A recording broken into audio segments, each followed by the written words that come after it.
ইলাহা ইল্লাল্লাহ, কাউকে কিছু বলবো না। এটা কি কালেমা? এটা একটা বিপ্লবাত্মক কথা। লা ইলাহা ইল্লাল্লাহ এই কথা যদি কেউ ঘোষণা দেয়, এর বিপরীতে যারা আছে তাদের সাথে সংঘর্ষ বাঁধবে। মুহাম্মদ রাসূলুল্লাহ কালেমার দাওয়াত দিয়ে তিনি শত্রু হয়েছিলেন জালেমদের, আর যার দাওয়াত যারা কবুল করেছে তারাও কিন্তু জালেমদের টার্গেট হয়েছিল। আজ আমরা অনেকেই কালেমার দাওয়াত দেয়, যাদের কাছে দেয় ওরাও বোঝে না। আপনি সহজ কথাটা কেন মাথায় নিতে পারেন না? বিশ্ব নবী মুহাম্মদ রাসূলুল্লাহর মতো ভালো মানুষ এই কালেমার দাওয়াত দিতে গিয়ে তিনি টার্গেট হয়ে গেলেন ৮২ বার ইহুদিদের। কতবার? আরো জোরে বলেন। আমার তো হাদিসের দিকে তাকিয়ে মনে হয় আজ ফিলিস্তিন সহ আফগানিস্তান সহ এই বিশ্বের যত মুসলমানেরা কালেমা বুঝে পড়ে তাদেরই টার্গেট করে আজ ইহুদিরা। ফিলিস্তিনকে এমনি টার্গেট করে নাই। ৮২ বার যদি বিশ্ব নবীকে ওরা জীবিত অবস্থায় মেরে ফেলার জন্য টার্গেট নেয়, এমনকি মারা যাওয়ার পরেও তাকে কবর থেকে তুলে নেওয়ার জন্য ষড়যন্ত্র করেছিল। তাহলে আজও বিশ্বে যারা সত্যি নবীর মতো কালেমার কথা বলে, কালেমা পড়ে, ষড়যন্ত্র ইহুদি আর খ্রিস্টানরা করবে। আমেরিকার সরকার একটু নরম দেখে অনেকে বিভ্রান্ত হচ্ছে। না, ইহুদি, খ্রিস্টান, বৌদ্ধ, হিন্দু, মাজুসি, শুধু মুসলমান বাদ দিয়ে ৪৫০০ জাতি এখন দুনিয়ায়, সব ওরা এক। কোরআনে কারিমে আল্লাহ পররাষ্ট্রনীতির আয়াত দিয়েছেন, ইয়া আইয়ুহাল্লাযীনা আমানু লা তাত্তাখিযুল ইয়াহুদা ওয়ান নাসারা আউলিয়া বা'দুহুম আউলিয়াউ বা'দ। খুব ভালো করে শোনেন, হয়তো আয়াতটা এভাবে শোনেননি। আলেম যারা আছে তাদেরকে বলছি, ওহে যারা ঈমানের দাবি করো, এটা সূরা মাইদার ৫১ নম্বর আয়াত, তাদেরকে বলছি লা তাত্তাখিযুল ইয়াহুদা ওয়ান নাসারা আউলিয়া, ইহুদি আর নাসারাদেরকে তোমরা কখনো বন্ধু হিসাবে গ্রহণ করবা না। এই আয়াতটা কার? বলেন বলেন। আয়াতের পরবর্তী শব্দ কি? বা'দুহুম আউলিয়াউ বা'দ, যখন তারা একে অপরের বন্ধু। পররাষ্ট্রনীতির আয়াত আল্লাহ এমনিতে নাযিল করেন নাই। বিশ্বে টিকে থাকতে হলে, বিশ্বে চলতে হলে পররাষ্ট্রনীতি এটা একটা ইবাদত, এটা আপনার লাগবে। ইহুদি, খ্রিস্টান, বৌদ্ধ, হিন্দু যারা আছে তারা যদি একে অপরের বন্ধু হয়ে কাজ করে, তখন আর তাদের সাথে মিল মহব্বত দিয়ে চলা যাবে না। আজ ইহুদিরা খ্রিস্টানদের বন্ধু, খ্রিস্টানরা হিন্দুদের বন্ধু, হিন্দুরা বৌদ্ধদের বন্ধু। আপনি মনে করছেন চীন, রাশিয়া, আমেরিকার সাথে দ্বন্দ্ব, এটা মুখে মুখে, ভেতরে ওদের সব এক, মুসলমান টাইট করার জন্য। আজ ফিলিস্তিনের পক্ষে শুধু মুসলমানেরা বাদ দিয়ে কেউ কথা বলছে না, অথচ তারা তো মানুষ। আমি যেটা বোঝাতে চাচ্ছিলাম, কালেমা হচ্ছে বিপ্লবাত্মক একটা বাক্য। এ বাক্য বলতে গেলে এর বিরুদ্ধে যারা আছে অবশ্যই তাদের সাথে সংঘাত হবে, মাস্ট বি।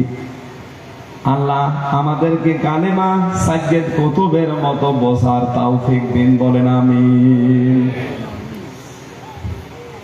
তাকে ফাঁসির আসামি যখন করা হয়েছে, ফাঁসি দেওয়ার আগে জেলখানার যিনি ইমাম থাকে, খতিব থাকে, উনি এসে কালেমা পড়াবে। ডাক দিয়ে বললেন, আল্লাহর বান্দা, এই কালেমাটার দাওয়াত দিতে গিয়ে আজ আমার ফাঁসির রায় দিয়েছে, এখনই আমাকে মেরে ফেলবে। আর এই কালেমা পড়ি আপনি বেতন পাবেন, নজর পাবেন, নিয়াজ পাবেন, আপনার মর্যাদা আরো বাড়বে রাষ্ট্রে। সুতরাং আপনি ভালো করে শুনে নেন, আপনার কালেমা আর আমার কালেমা কখনো এক না।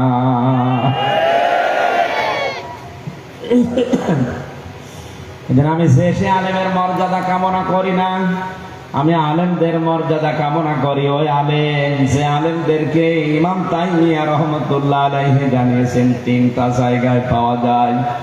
1 নম্বরে মাটির নিচে, 2 নম্বরে জিহাদের ময়দানে, 3 নম্বরে জালেমের জেলখানায়। আল্লাহ আলেমদের মর্যাদা তুমি সত্যি বাড়িয়ে দাও, হক্কানি আলেমদের, বলেন আমিন। দরুদ আর মুহাম্মদুর রাসূলুল্লাহ সাল্লাল্লাহু আলাইহি ওয়াসাল্লামের প্রতি। আমার আজকের তেলাওয়াতকৃত আয়াত সূরা আলে ইমরানের 14 নম্বর আয়াত।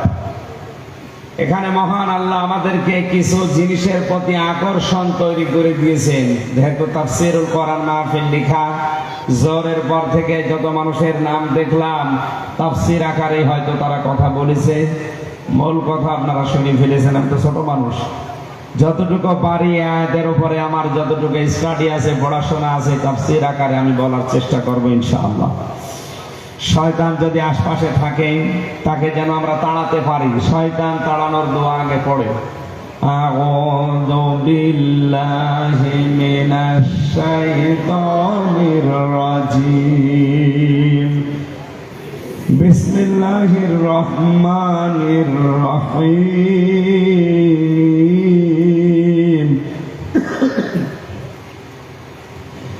যুজ্জিনা লিন্নাসি হুব্বুশ শাহাওয়াতি মিনান নিসাই ওয়াল বানিন ইলা আখির আয়াত। কোন সূরা যেন বললাম? সূরা আলে ইমরান। 200টা আয়াত আছে, মাত্র একটা আয়াত পড়েছি, 14 নম্বর আয়াত। 8টা বিষয় আছে আয়াতে। কয়টা? আল্লাহ পাক বলেন আকর্ষণীয় করিয়ে দিয়েছি, শোভন করে দিয়েছি, মায়া মহব্বত ভালোবাসা তৈরি করে দিয়েছি 8টা জিনিসের উপরে। দুনিয়ায় 8টা জিনিসের মধ্যে মানুষ দুর্বল, এর দিকে মানুষের ঝোঁক, ভালোবাসা মহব্বত আকর্ষণ বেশি। চট্টগ্রামবাসী, আপনি এবার নিজের সাথে মিলাবেন আপনার এই 8টা জিনিসের প্রতি ভালোবাসা আছে কিনা। আর আয়াতের শেষ কথা আল্লাহ আমাদের কি জানাতে চেয়েছেন? 1 নম্বরে পৃথিবীর মানুষের ভালোবাসা আকর্ষণ আমি আল্লাহ তৈরি করে দিয়েছি তার স্ত্রীর প্রতি। কার প্রতি? আরো জোরে বলেন। বিশ্বনবী জানিয়েছেন আমার কাছে 3টা জিনিস ভালো লাগে, পছন্দ হয়। 1 নম্বরে সুগন্ধি, 2 নম্বরে নামাজ, আর 3 নম্বরে আমার নিজের স্ত্রী। কার স্ত্রী? এখানে যারা বসে আছি আমাদের কাছে ওই স্ত্রী ভালো লাগে, কিন্তু নিজেরটা বাদ দিয়ে অন্যেরটা। মানে নিজেরটা বাদ দিয়ে অন্যেরটা ভালো লাগে। এই কারণে আজ বাংলাদেশে পরকীয়া প্রেম। আমি আয়াতের তাফসীর পড়তে গিয়ে তাফসীরে হাক্কানিতে পেয়েছি, কেউ যদি পরকীয়া প্রেমে লিপ্ত হয় কমপক্ষে দুনিয়া আখিরাত মিলে তার 6টা ক্ষতি হবে। এখানে যদি থাকেন এই মুহূর্তে আপনার চরিত্র পাল্টাবেন। 1 নম্বরে আপনার চেহারার উজ্জ্বলতা নষ্ট হয়ে যাবে। 2 নম্বরে আপনার জীবনের ইবাদত বন্দেগী কবুল হওয়া বন্ধ হয়ে যাবে। 3 নম্বরে মরণের সময় আপনি বেঈমান হয়ে মারা যাবেন, ঈমান পাবেন না। এই যে এত বড় কঠিন কঠিন কথাগুলো বললাম, এবার আল্লাহকে সাক্ষী রেখে হাত তুলে বলেন তো পরকীয়া প্রেমে লিপ্ত আছেন কারা? হাত তোলেন তো। ও, এই হাদিস বলা আমার মনে হয় এই জেলার জন্য না, এই কুষ্টিয়ার জন্য কার্যকর। আলহামদুলিল্লাহ, যাক ভালো, এই এলাকায় পরকীয়া প্রেম নেই। যদি কেউ এরকম চরিত্রে থাকেন, আপনি কি মনে করেন আমি বুঝি না? নিজের স্ত্রী বাদ দিয়ে অন্যের স্ত্রীর সাথে হোক, অন্যের মেয়ে লোকের সাথে যে লাইন আপনি লাগিয়েছেন, কোন কারণে লাগান বলেন তো? যে মেয়ে লোকের সাথে লাইন করলেন ওর ভেতরে যা আছে আপনার স্ত্রীর ভেতরও তাই আছে। এই কথা বলেন এখন, নাকি জিনিসপত্র কম বেশি আছে? সব পুরোপুরি ঠিক। হ্যাঁ, এখানে একটু ছোট্ট কথা বলা দরকার। এখানে হাজারো স্বামী বসে আছে, এই কারণে বলছি। মেয়েরা আছে না, সম্মানিতা মা বোনেরা, বাংলাদেশের পুরুষ মানুষের শরীর এমনি চলে না, কলকাতা হারবার আলী ইন্ডিয়া হারবাল ছাড়া। কথা বলছেন এখন? এদের যে যৌবন এ তো এমনি চলে না। এর বড় যদি কোন পুরুষ মানুষ আপনারে রেখে লাইন করে, বুঝতে হবে শুধু ওই পুরুষের একা দোষ না, আপনারও কিছু দোষ আছে। আল্লাহর নবী জানিয়েছেন এই পৃথিবীতে যখন স্বামী বাড়িতে আসবে, দুনিয়ায় যত কাজ থাক সব কাজ মেয়েদের জন্য নিষিদ্ধ।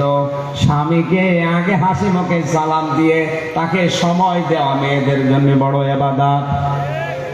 এইটা পারিবারিক জীবনে না থাকার কারণে স্ত্রীর পক্ষ থেকে রেসপেক্ট, সম্মান এবং আদর সোহাগ যেটা পাওয়া দরকার, অধিকাংশ পরিবারের স্বামী এটা পায় না, এই জন্য লাইন করে। এবার একটু জোরে বলেন ঠিক? তার মানে বোঝা যাচ্ছে এখানে লাইন মারা লোক আছে।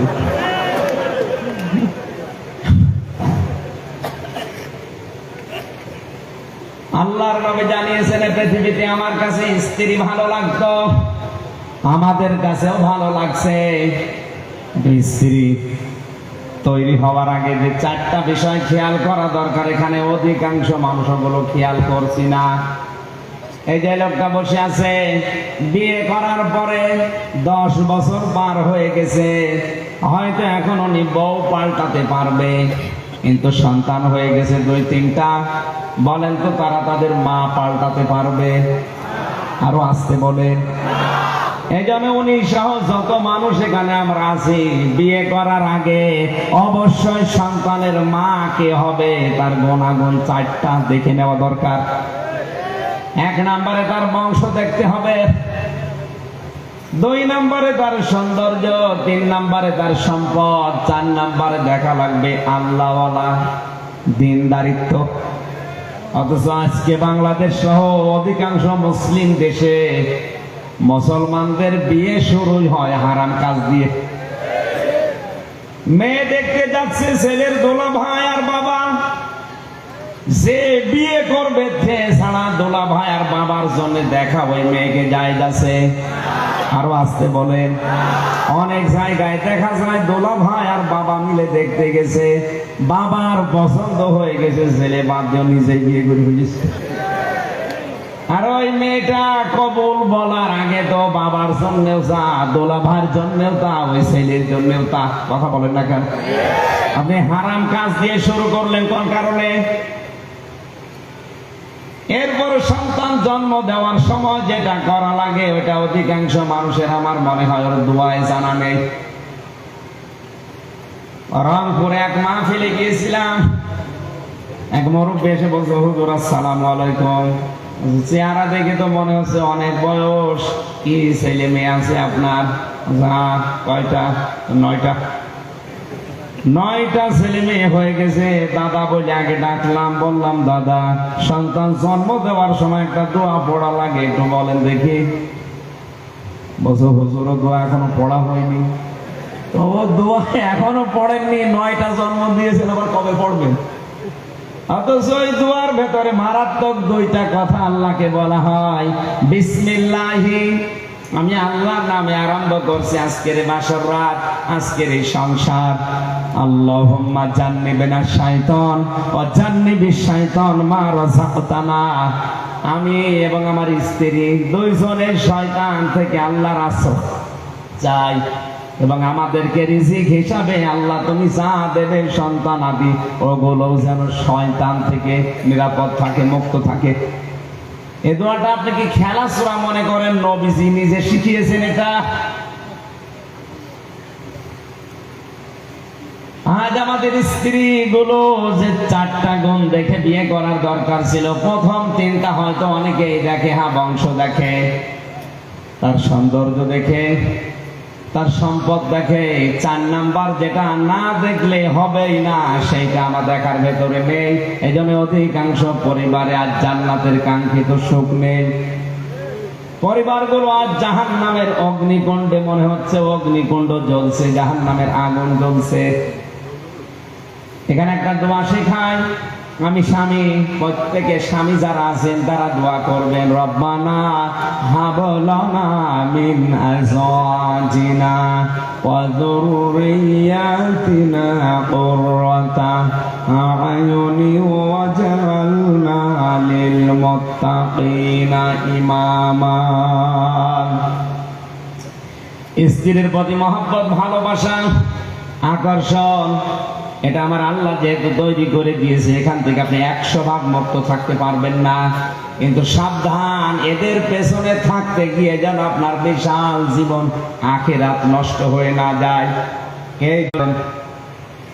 সূরা মুনাফিকুনের 9 নম্বর আয়াতে আমার আল্লাহ আমাদেরকে সতর্ক করছেন ভালোবেসে, ইয়া আইয়ুহাল্লাযীনা আমানু লা তুলহিকুম আমওয়ালুকুম ওয়ালা আওলাদুকুম আন যিকরিল্লাহ ওয়া মান ইয়াফআল যালিকা ফাউলাইকা হুমুল খাসিরুন। ওহে যারা ঈমানের দাবি করো, আমি তাফসীরে আয়াতটা পড়তে গিয়ে দেখেছি 89 বার কোরআনে আল্লাহ এই শব্দটা দিয়েছেন। কতবার? মুফাসসির লিখেছেন আল্লাহ পাক যখন এই আয়াত দিয়ে মানুষকে ডাকেন, বিশেষ করে ঈমানদারকে, তখন তার কুদরতি হাত এভাবে উঁচু করে ডাকেন, ইয়া আইয়ুহাল্লাযীনা আমানু। জোরে বলেন সুবহানাল্লাহ। ডাকদের মায়া দিয়ে, মহব্বত দিয়ে, লা তুলহিকুম আমওয়ালুকুম ওয়ালা আওলাদুকুম, হালাক হয়ে যেও না, গাফেল হয়ে যেও না, উদাসীন হয়ে যেও না, ধ্বংস হয়ে যেও না। তোমাদের সম্পদ আদি আর সন্তান আদির পেছনে পড়ে আমি আল্লাহর জিকির থেকে, এখানে আন জিকিরিল্লাহ আই আন আমরিল্লাহ, আল্লাহর আদেশ থেকে, ওয়া মান ইয়াফআল যালিকা ফাউলাইকা হুমুল খাসিরুন। কোন মানুষ যদি এ কাজ করে, স্ত্রী, সন্তান, সম্পদ এগুলোর পেছনে পড়ে আমার আল্লাহর আইনগুলো যদি ভুলে যায়, আল্লাহ পাক বলেন ওই লোক তার জীবন ক্ষতিগ্রস্ত। বলেন নাউজুবিল্লাহ। এই আয়াতটার সাথে আমি বাংলাদেশ এবং বিশ্বের অন্যান্য মুসলিম অনেকগুলো দেশের সাথে মিলিয়ে মিল পাই না। আমি রিমান্ডে যখন ছিলাম, আমি নাম নিলাম না, একটা হিন্দু অফিসার আমারে, উনি বলছিল আমি মিশন ওমানে ছিলাম, 2 বছর ওখানে আমি ছিলাম, যে হোটেলে খাবার খেতাম, খুব ভালো করে মিলাবেন, 2টা বছর আমি ওই হোটেলে খাবার খাই, ওদের ভাষা আমার আয়ত্ত হয়ে গেছে। এই 2টা বছরের ভেতরে দেখলাম ওই দোকানে যে খাবার দিয়ে যায়, পানি দিয়ে যায়, তরকারি দিয়ে যায়, ওই ছেলেটা হচ্ছে দোকানদারের ছোট ছেলে। দোকানদার বসে ক্যাশ কাউন্টারে বসে টাকা গুনতেছে, আর ওই ছেলেটা সারাদিন ডিউটি করে, ওই কাজ করে, পানি দেয়, তরকারি দেয়, ভাত দেয়, এভাবে করে। ওনার একদিন জিজ্ঞাসা করলাম, আপনার নিজের ছেলে, আপনি এত বড় দোকানের মালিক, এত টাকা পয়সা, আপনার ছেলেটাকে ভালোভাবে লেখাপড়া করিয়ে একটা ভালো জায়গায় তুলে দিতে পারেননি? লোকটা ওনার ভাষা দিয়ে আমারে বুঝিয়েছে। কোরআনের একটা আয়াত পড়ে, সূরা তাগাবুনের 14 নম্বর 15 নম্বর আয়াত, ইয়া আইয়ুহাল্লাযীনা আমানু ইন্না মিন আজওয়াজিকুম ওয়া আওলাদিকুম আদুওয়াল লাকুম ফাহযারুহুম, ইলা আখির আয়াত। আমি সহ এখানে যত মানুষ বসে আছি সবার জন্য ওই হিন্দু অফিসারের কথাটা মনের ভেতরে লাগবে, আপনি ভালো করে শুনেন। উনি আমারে বলছিলেন, ওই যে ওমানের ওই দোকানদার আমাকে বলছে, আপনি কোন দেশে বাড়ি আমি জানি না, আপনি জাতিতে কি আমি তাও জানি না, কোরআনের যে আয়াত পড়লাম আপনি কি বুঝেছেন? ও হিন্দু বেটা, ওর কোরআনের অনেকগুলো আয়াত দেখলাম ওর মুখস্থ আছে, আমি তো নিজে হাফেজ। ও যে সমস্ত আয়াতগুলো বলছিল আমি থ হয়ে গেছি রিমান্ডে, কি বলে একটা হিন্দু মানুষ। আমার তো মনে হয় যতগুলো আয়াত আমার সামনে 10 দিন রিমান্ডে পড়েছে, ওর প্রায় 2-3 পারা কোরআন মুখস্থ হয়ে আছে। আমারে বলছে, হুজুর এই দোয়াটা, এই আয়াতটা যখন পড়েছে সূরা তাগাবুনের 14 এবং 15 নম্বর আয়াত আমারে শোনালো। আমি তো বাংলায় পড়েছি, আমি বুঝে ফেলেছি উনি আমার কি বলতে চায়। দোকানদার আমাকে বলতে চেয়েছে, হে আল্লাহর বান্দা, আল্লাহ পাক আমাকে কোরআনে কারিমে জানিয়েছে অবশ্যই তোমাদের স্ত্রী, তোমাদের সন্তান তোমাদের মাঝে মাঝে তোমাদের জন্য শত্রু হয়ে দাঁড়াবে, সুতরাং তাদের সম্পর্কে সতর্ক থাকবা। এটা আমার সন্তানের প্রতি আমার কিছু দায়িত্ব আছে। একে জন্ম দেওয়ার পরে আমি এর একটা সুন্দর নাম রেখেছি, আহমেদ আলী। কি নাম? এর নাম রেখেছি আহমেদ। নাম্বার একে যতটুকু পারি আমি দিনের শিক্ষা দিয়েছি। হ্যাঁ, ইসলাম মানতে গিয়ে যতটুকু দিন জানা লাগে ও জানে। 3 নম্বরে ওর একটা কর্মজীবন তৈরি করে দেওয়া দরকার, হালাল। আমার যতটুকু সামর্থ্য ছিল আমি তৈরি করে দিয়েছি। তাই বলে তো আমি ওর জন্য ঘুষ দিয়ে বড় জায়গায় চাকরি দিয়ে আমার আখিরাত নষ্ট করতে পারি না। এরকম বাবা দেশে নেই। নিজের সন্তানের যোগ্যতা নেই, এরপরে উপরে টাকা পয়সা দিয়ে এমন জায়গায় বসিয়েছে, টাকা দিয়ে ঘুষ দিয়ে।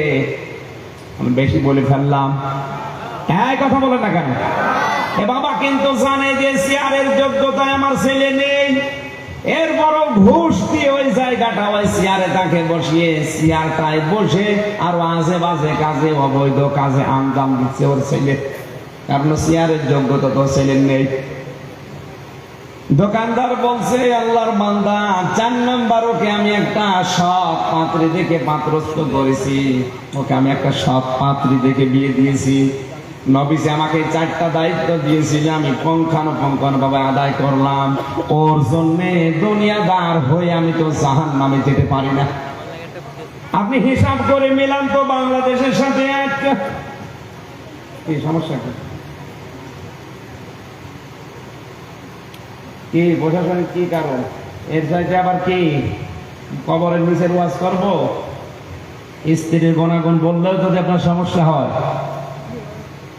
এ মাহফিল দিয়েছেন কেন? আগামীতে মমতা গান দেবেন, বলবে বিশেষ মোনাজাত করেন। কিসের মোনাজাত? এখন তো মোনাজাত করলে বদদুয়া করবো।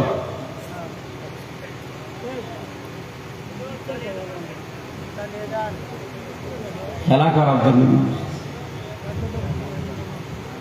সম্মানিত ভাইরা, আমরা যে 8টা গুণ বলার জন্য বসেছিলাম, আমি তাফসীর আকারে কথা বলছিলাম ইবনে কাসির থেকে, নাকি বানিয়ে বানিয়ে বলছি? অন্যান্য দেশের মুসলিমদের সন্তানাদি আর স্ত্রীর প্রতি যে দায়িত্ব কোরআন দিয়ে তারা যেভাবে বুঝেছে, আমাদের ওইভাবে বোঝা সম্ভব হচ্ছে না। আমরা আকর্ষণীয় মনে করে তাদের কারণে আজ আখিরাত ধ্বংস করে ফেলছি। আল্লাহ আমাদেরকে সূরা আলে ইমরানের 14 নম্বর আয়াতটা বোঝার তৌফিক দিন না। আমরা প্রশাসন এবং আইনের প্রতি শ্রদ্ধাশীল, দেশে যারা দায়িত্বে আছে তাদের প্রতি শ্রদ্ধাশীল। এজন্য কি কি কি কারণে আপনি বন্ধ করে দিলেন আমি জানি না। আমি তো আর আবু জেহেল দেখি নাই। আমার তো মনে হয় কোরআনে কারিমের এই হেদায়েতমূলক কথাগুলো যারা বলতে দেয় না, আবু জেহেল যদি দেখতে চান ওই মানুষগুলোকে দেখে নিন। এরা মারা গেলে এদের জানাজা দেওয়া, কবরে দেওয়া বেকার হবে। আল্লাহুম্মা আমিন। রব্বানা যালামনা আনফুসানা ওয়া ইল্লাম তাগফির লানা ওয়া তারহামনা লানাকুনান্না মিনাল খাসিরিন। রব্বুল আলামিন বড় আশা নিয়ে কোরআনে কারীম প্রচার করার জন্য সেই কুষ্টিয়া থেকে চট্টগ্রাম পর্যন্ত